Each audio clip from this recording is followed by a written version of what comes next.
Varicose veins కి సరైన చికిత్స కోసం సంప్రదించండి ఎవిస్ హాస్పిటల్.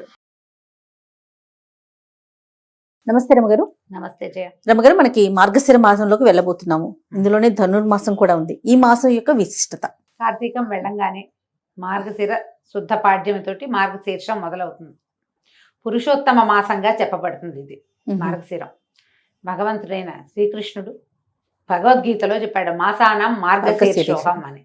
నేను మార్గశీర్షాన్ని మాసాలలో అత్యద్భుతమైన మాసం పురుషోత్తమ మాసం అని చెప్తారు. ఇది పురుషోత్తమ మాసంగా ఎందుకు చెప్పబడింది అని చెప్పుకోవాలి. మొదట దీంట్లో ఈ మొదటి రోజునే పోలిపాడ్యమితో పూజ చేసుకుంటాం మనం. అవును, పోలిపాడ్యం అంటే ఆ రోజున పోలాలు అమావాస్య, మన పోలమ్మ అనే అమ్మాయి స్వర్గారోహణ చెందటం, విష్ణు సాయుధ్యాన్ని పొందిన కథని చెప్తాం. తర్వాత ఒక వారం రోజులు, 6 రోజులు, 10 రోజులు కూడా గడిచాక 15-16 తారీఖుల్లో మనకి ధను సంక్రమణం చెందుతుంది. సాధారణంగా మనకు లెక్కలు, మన నెలలు ఎలా మారుతాయి? చంద్రకళలతోటి నెలలు మారుతాయి. మనకి చాంద్రమానం ప్రకారం సౌరమానం కూడా మనం చేస్తాం ఒకటి, కానీ ఆ సౌరమానం లెక్క ప్రతిరోజు ప్రతి నెల మనకు ఉండదు. చంద్రుడితోటే మన నడక ప్రతి నెల చంద్రుడితోటే మారుతుంది. చంద్రుడు ఏ నక్షత్రంతో కూడి ఉంటాడో ఆ నక్షత్రపు పేరునే ఈ నెలలకి ఇవ్వడం మనకు అలవాటు. చిత్తా నక్షత్రంతో కలిసినప్పుడు చైత్రము, చైత్రం తర్వాత విశాఖ నక్షత్రంతో కలిసినప్పుడు వైశాఖము, జ్యేష్ఠతో కలిసినప్పుడు జ్యేష్ఠ మాసము. ఇట్లా లైన్. ఈ పూర్వాషాఢ ఉత్తరాషాఢ ఉన్నాయి కదా, పూర్వాషాఢతో కలిసినప్పుడు ఆషాఢ మాసం, తర్వాత శ్రవణంతో కలిసినప్పుడు శ్రావణము, ఇట్లా.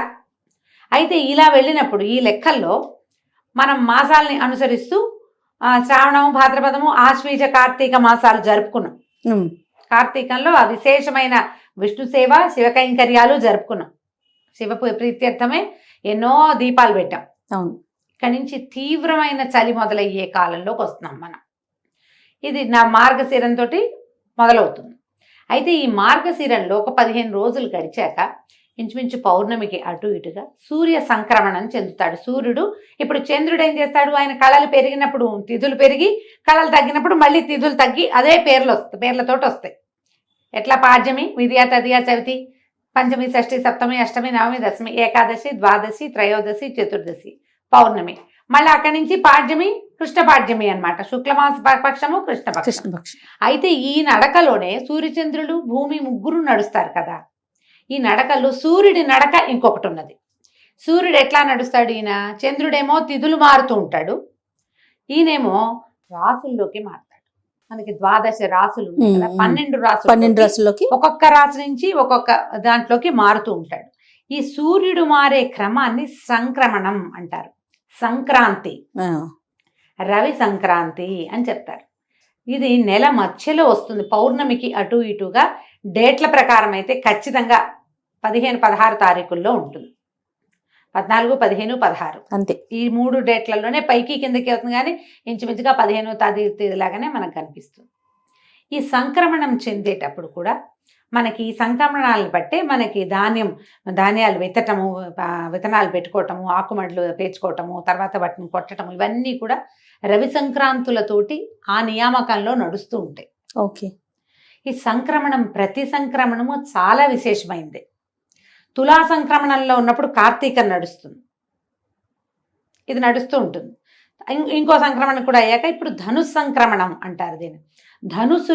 ధనురాశిలోకి మారతాడు సూర్యుడు.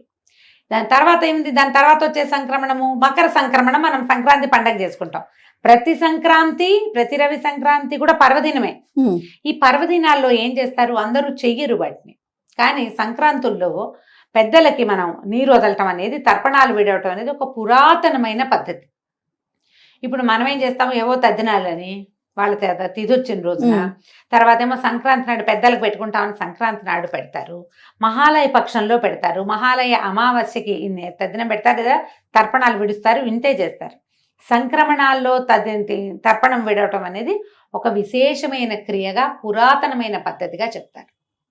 ఈ మొత్తం 12 సంక్రాంతుల్లో అత్యంత విశిష్టమైనది మకర సంక్రాంతి. ఎందుకంటే మనకు అప్పటికి సూర్యుడు నడక మార్చుకునే లక్షణం కూడా వస్తుంది అప్పటికి. ఓకే. దానికి ఒక సంక్రమణానికి ముందు జరిగేదే ఈ ధను సంక్రమణం, మార్గశిరంలో వస్తుంది. అంటే ఇప్పుడు చూడు, మకర సంక్రాంతి జరిగిన రోజున ఏం చెప్తాం మనం, ఉత్తరాయణ పుణ్యకాలం వస్తుంది. అవును. దేవతలు లేస్తారు, మెలకు వస్తుంది వాళ్ళకి. దేవతల మెలకుకి ఒక నెల రోజుల ముందంటే మన మెలకుకి ముందు ఏముంటుంది, తెల్లవారుజాము ఉంటుంది. అంతేగా, అంతేగా, మనకి ఉషోదయానికి ముందుండేది తెల్లవారుజామే. అంతే. ఇప్పుడు కూడా ఈ మకర సంక్రమణం దేవతల తెల్లవారైతే తెల్లవారు యొక్క జామేది, దాని ముందు భాగం ఈ ధను సంక్రమణం. అందుకని ధను సంక్రమణాన్ని కూడా చాలా విశేషంగా జరుపుకునే పద్ధతి తెలుగునాట బాగా కనపడుతుంది. సౌత్ ఇండియాలో అంతా కూడా చేస్తారు, కనపడుతుంది బాగా. మనం ఈ ధను సంక్రమణం చెందగానే ఏం చేస్తాము, అందరూ చేసేది వాకిళ్లలో పీట ముగ్గులు వేయటం మొదలు పెడతారు, గీతల ముగ్గులు వేస్తారు. అవును.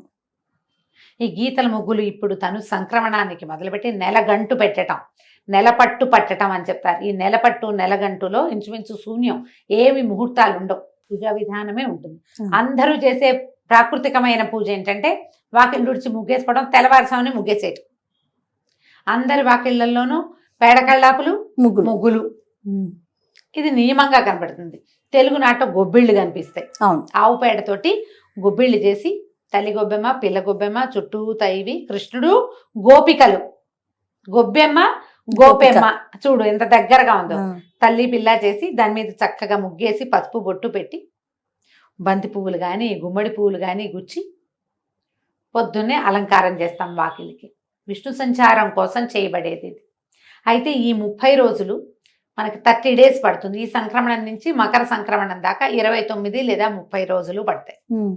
ఈ 30 రోజులు కూడా అద్భుతమైన విష్ణువారాధన జరిగే కాలం ఇది. ఈ 30 రోజుల్లో మనకి శ్రీరంగంలోను ప్రతి విష్ణువాలయంలోనూ తిరుప్పావై సేవను జరుపుతారు. ధనుస్సుని, ఈ ధను సంక్రమణం ధనుస్సు లేదా మార్గళి అంటారు. ఈ మార్గళి సేవాకాలం జరుపుతారు. మామూలుగా మనకి తెల్లవారుజామున సేవాకాలం జరిపే ఇంకా ఏ కాలము లేదు. కార్తీకంలో మనం ఏం చేసాం, మనమే స్నానం చేసి దీపం పెట్టుకుని పూజ మెల్లిగా చేసుకోవచ్చు, తెల్లారుజామునే చేయాలన్న నియమం లేదు. కానీ ఇప్పుడు మాత్రం విష్ణు పూజ తెల్లవారుజామునే చేస్తారు. ఈ విష్ణు చిత్తుల యొక్క కుమార్తె అయిన గోదాదేవి పాడిన 30 పాసురాలని రోజుకొక పాసురాన్ని పాడుతూ రంగనాథ స్వామికి మేల్కొల్పులు చెప్తూ, విష్ణుమూర్తికి మేల్కొల్పులు చెప్తూ ఆయన్ని లేవదీసి సకలోపచారాలు చేసి పూజిస్తారు. ఇది సార్వజనీనంగా అందరూ చేసుకునేది కాదు. సార్వజనీనమైంది ఏంటంటే వాకిలు శుభ్రంగా ఉంచి ముగ్గులేయటమే. ఎందుకంటే మకర సంక్రమణానికి మరుసటి రోజున వచ్చే కనుమ నాడు బలి చక్రవర్తి భూమి మీదకి వస్తాడు. ఆయన స్వాగత సత్కారాల కోసం మొదటి మెట్టుగా నెల రోజుల ముందే మనం ఈ ముగ్గులు మొదలు పెడతాం. బలి రావడానికి బలిని భూమికి పట్టించినటువంటి మహానుభావుడైన సర్వవ్యాపకుడైన విష్ణువుని పూజిస్తాము ఈ నెల రోజులు. అవకాశం ఉన్న వాళ్ళు పూజించుకోవచ్చు. ఈజీ మెథడ్ ఏంటంటే దేవాలయానికి వెళ్ళడం, చక్కగా దద్దోజనమో చక్కెర పొంగలో ప్రసాదంగా తెచ్చుకోవటం. ఈ నెల రోజుల సేవా కాలము అన్ని విష్ణువాలయాల్లోనూ విశేషంగా జరుగుతుంది. శ్రీ వైష్ణవుల ఇళ్లలో కూడా చేసుకుంటారు. వైష్ణవ మఠాలు, పీఠాలు అన్ని చోట్ల కూడా విష్ణు ఆరాధన క్రమం సాగుతుంది. పాసురాలు చెప్పుకుంటారు. ఈ గోదాదేవి కథ విశేషంగా మనం వింటాం. ఈ నెల రోజుల్లో తిరుమలలో కూడా స్వామివారికి సుప్రభాత సేవలో సుప్రభాతం బదులు తిరుప్పావైనే వినిపిస్తారు. తిరుప్పావైతోటే స్వామిని నిద్రలేపుతారు. అది విశేషంగా కనపడుతుంది. మనం ఇవన్నీ ఏం చేయలేం. తిరుప్పావై ద్రవిడ భాషలో ఉంటుంది, మనకి రాదు, అర్థం కాదు. పొద్దున లేచి వాకిట్లో ముగ్గేసుకోగలం కదా, అంతేగా. ఆ వాకిట్లో ముగ్గేయడానికి మీరు స్నానం చేయక్కర్లా, స్నానం చెప్పలా. సాధారణ జీవులకి స్నానం చెప్పలేదు. వాకిలుడిచి చక్కగా ముగ్గేసి కళ్ళాపు జల్లి ముగ్గేసి తర్వాత మీరు స్నానం సంధ్య తెమిల్చుకోవచ్చు, ఏం తప్పలేదు. ముగ్గేయటానికి కూడా స్నానం చేయాలని నాకు తెలియదు జయ, నాకు తెలియదు. ముగ్గేయటానికి కూడా, వాకిళ్ళు తుడటానికి కూడా, గొబ్బిళ్ళు పెట్టడానికి మేమైతే గొబ్బిళ్ళు పెట్టడానికి ముందు స్నానం చేసేవాళ్ళం కాదు. ఊళ్ళల్లో ఎవరైనా స్నానం చేసి గొబ్బిళ్ళు పెడతారని నేనైతే వినలేదు, నాకు తెలియదు. మీరు ఎవరైనా అలాంటి విధానం ఉంటే అమ్మా ఖచ్చితంగా పాటించండి. జోహార్లు మీ ఓపిక, మీ పద్ధతులకి. నాకు తెలీదు, మేము అలా చేయలేదు. ఎన్నేళ్ళో పెట్టాను జయ గొబ్బిళ్ళు నేను. మాకు అవకాశం ఉంది, పల్లెటూరు కదా, గొడ్లు ఉన్నాయి, ఆవులు ఉన్నాయి మాకు. చక్క పాలేళ్ళు ఆవు పెడ తీసి పెట్టేవాళ్ళు, పొద్దున్నే లేచేసేవాళ్ళు. ఎందుకు ఈ కాలం ఇంత ప్రత్యేకం అంటే ఇవి మనకైతే పంటల కాలం. ఈ గొబ్బిళ్ళు పెడితే ఈ గంగిరెద్దుల వాళ్ళు రావటము, హరిదాసులు రావటము, పొద్దున్నే ఆ మంచుని చీల్చుకుంటూ వచ్చేవాళ్ళు. విపరీతమైన పొగ మంచు, తెల్లవారు డిసెంబర్ అనేసరికల్లా ఇంకేముంది, పొగ మంచే కదా. అవును. ఆ మంచులో ఆ చల్లదనానికి ఈ పని చేయటం మంచిది ఆరోగ్యానికి. బహుశా స్త్రీ ఆరోగ్యానికి మంచిదని ఇవి పెట్టారేమో అనుకుంటా నేనైతే. దాన ప్రక్రియ విశేషంగా చేస్తారు. ఈ ఒడ్లు బియ్యము ఇల్లు చేరుతాయి. అందరికీ ఒడ్లు, మన వైపు అంతా వరే కదా. అవునవును. ఇల్లు చేరేసరికి అలా వచ్చిన వాళ్ళందరికీ తలా ఒక దోసెడు గుప్పెడు చొప్పున బియ్యమో ఒడ్లో ఇచ్చేవాళ్ళం. గుమ్మడికాయలు కాసేవి గుమ్మళ్ళు ఇచ్చేవాళ్ళు బాగా. ఈ కాలం అంతా కూడా దాన ప్రక్రియకి చాలా మంచిది. మీరు ఆహార ధాన్యాలు ఏవైనా సరే, ఇప్పుడున్న కాలాన్ని బట్టి సిరిధాన్యాలు కూడా ఆహార ధాన్యం కిందే లెక్క కదా మనకి. అవైనా సరే దానం చేయండి. ఓ. విశేషించి గుమ్మడి పళ్ళు అవి కూడా చాలా మంచివి. తర్వాత ముందుకి పళ్ళు దానం చేయటం, ఖర్జూర పళ్ళు, రేగు పళ్ళు అలాంటివి దానం చేయటం చాలా మంచిది. ఇవన్నీ ఆరోగ్యానికి మంచిది, ఇహపరాలకి ఉపయోగపడేవేనమ్మా మన పండుగలన్నీ. అయితే ఈ పర్వదినాలుగా చెప్పబడేటువంటి ఈ ధను సంక్రమణ దినాలన్నీ కూడా కుదిరితే ఏదైనా ఒక విష్ణువాలయాన్ని దర్శనం చేయండి. ఏ శ్రీరంగమో రంగనాథ స్వామిని చూడగలిగే అవకాశం లభిస్తే మహాతరం జన్మ ధన్యం అయిపోయినట్టే. అవకాశం కుదిరితే అన్ని చోట్ల జనం బాగా పుష్కలంగా ఉంటారు. ధనుడు మాసంలోనే మనకి గీతా జయంతి అవన్నీ వస్తాయి. అవును. గీతా జయంతి కొంచెం ముందే ఏకాదశికే వచ్చేస్తుంది, మార్గశిర మాసంలో వస్తుంది. అయితే ఇప్పుడు ధను సంక్రమణ మనకి మార్గశిరంలో వస్తుంది. మార్గశిరంలో ఇంకా విశేషంగా చేయవలసినవి ఏంటంటే ఈ పాడ్యం చేసాం, పోలి పాడ్యమి, సుబ్బారాయి షష్ఠి ఒకటి చేసుకుంటాం. అవును. ఎవరైతే నాగుల చవితి నాడు పాలు పోయలేదో వాళ్ళు సుబ్బారాయి షష్ఠికి పాలు పోసుకోవచ్చు. సంతానం లేని వాళ్ళు, సంతాన కోసం ప్రయత్నం చేస్తున్న వాళ్ళు కూడా ఈ సుబ్బరాయ షష్ఠి నాడు సుబ్రహ్మణ్యుడిని తలుచుకుని షష్ఠి పూజా విధానాన్ని ఏదైనా మొదలు పెట్టుకోవచ్చు. షష్ఠి నాడు ఎక్కడైనా మల్లి దేవసేన సమేత సుబ్రహ్మణ్యేశ్వర స్వామి ఉంటే వారిని దర్శనం చేసుకోండి. సుబ్రహ్మణ్య అష్టకం చదువుకోండి. సుబ్రహ్మణ్య భుజంగ ప్రయాతం అని ఒక స్తోత్రం దొరుకుతుంది, అలాంటివి ఏమైనా చేసుకోవచ్చు. ఓకే. షష్ఠి తర్వాత ఇంకా ముందుకెళ్తే గీతా జయంతి వస్తుంది, తర్వాత ధనుర్మాసం వస్తుంది. ఇలా మనం మార్గశిర మాసాన్ని ముందుకు తీసుకెళ్తాము.